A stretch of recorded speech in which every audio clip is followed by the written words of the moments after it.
Hi, today I am going to try and demonstrate another form of exploration. We're going to be using this dolly pot, which I had made, and into the dolly pot I've got some rock that I collected quite a while ago now from the 19 grammer on Dead Otter. And what I'm going to do is I'm going to put it in the dolly pot, and then I'm going to grab my rod and I'm going to start to crush it. And I need to crush it to almost a powder, a bit like the pulverized sample that we saw in the lab when we went there. Okay, so before I do that, of course, safety first. Get my safety glasses because the sun is very bright today.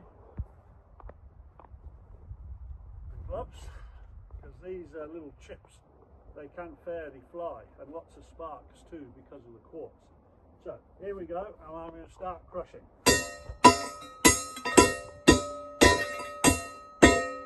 Probably do with ear defenders too, to be honest.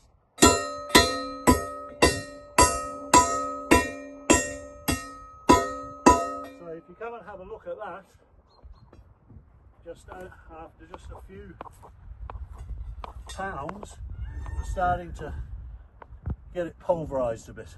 Okay? Right, come back when I've done a bit more. Thank you.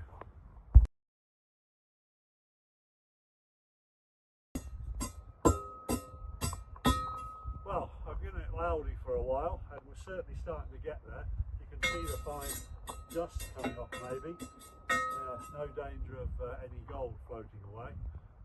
But come and have a look and see that we're getting a bit closer to what we need.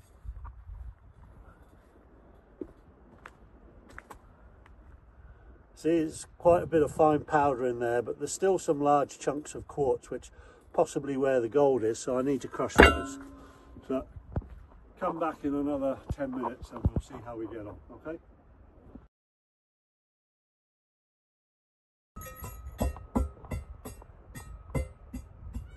Right, well, I think I've got that to as much of the rock flour as I can for now. So, my trusty rod to one side, and I'm going to empty it into this small panning dish.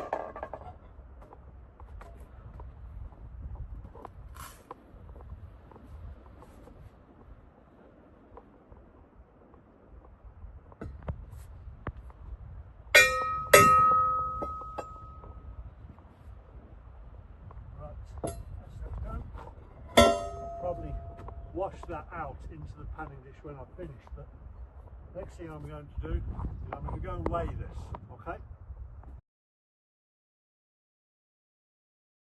So I've been and weighed it. It's just over a kilo, about 1.1 kilos. Okay, so I'm putting it now into the bigger panning dish. You see all this dust that's coming off? That's actually a different form of concentrate. It's called winnowing, and it's used a lot in Australia where it's really dry and they don't have a lot of water. They'll do that because they're getting rid of all the fine stuff, and because gold's so heavy, there's no danger that they're going to lose any gold. So that's just to be on the safe side, just in case there's a bit sticky down the bottom, we'll get rid of that. Okay, and I've flushed the dolly pot into there as well. Now we get down to the real business of panning.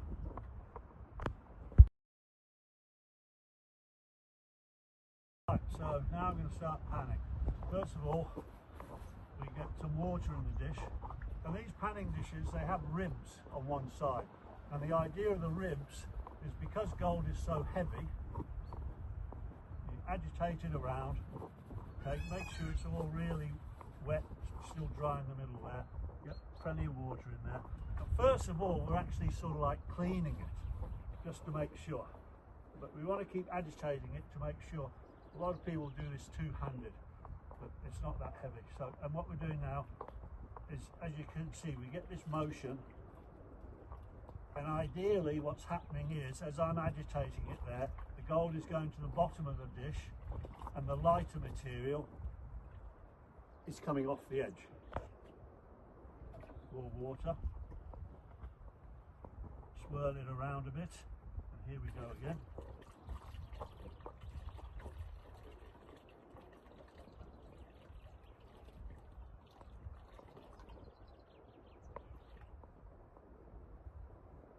It'll take a while, maybe come back in 5. Here we are, it's a lot cleaner now, you can see, and the coarse material has come to the top. So we're going to start getting rid of that now.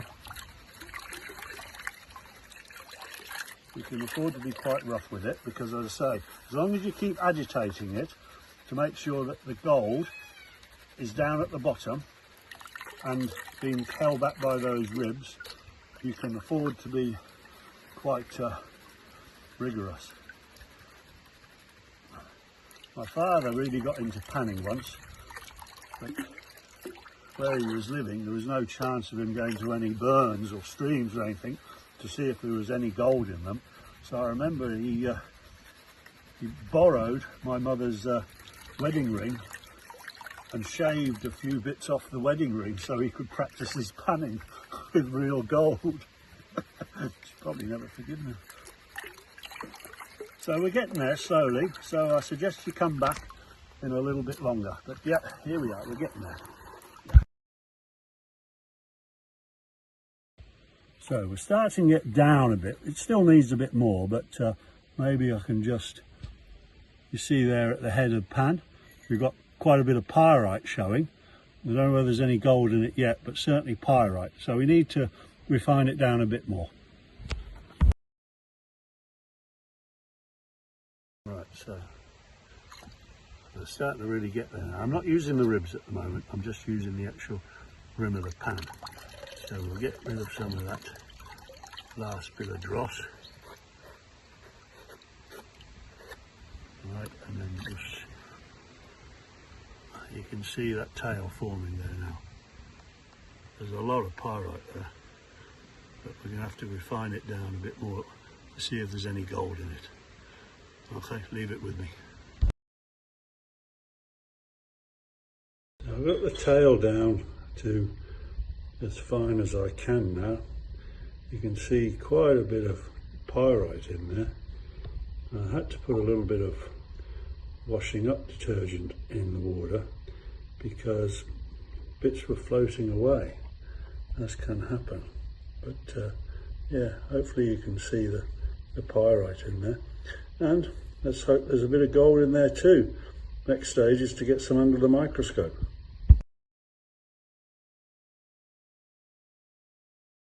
So fortunately we have had a bit of sun and I've managed to dry the tail out. You can see it there, still glittering, still a lot of pyrite in there. I've used an old trick to try and get the best of the tail out.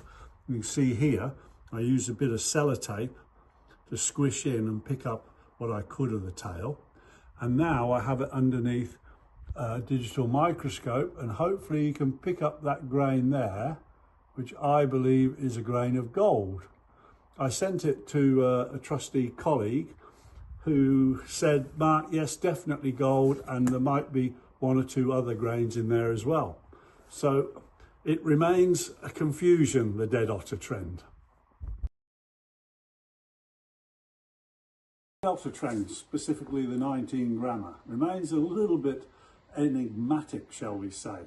We've got good grab samples, which, as Bruce McLaughlin, my friend and colleague, says, always tends to high grade thing.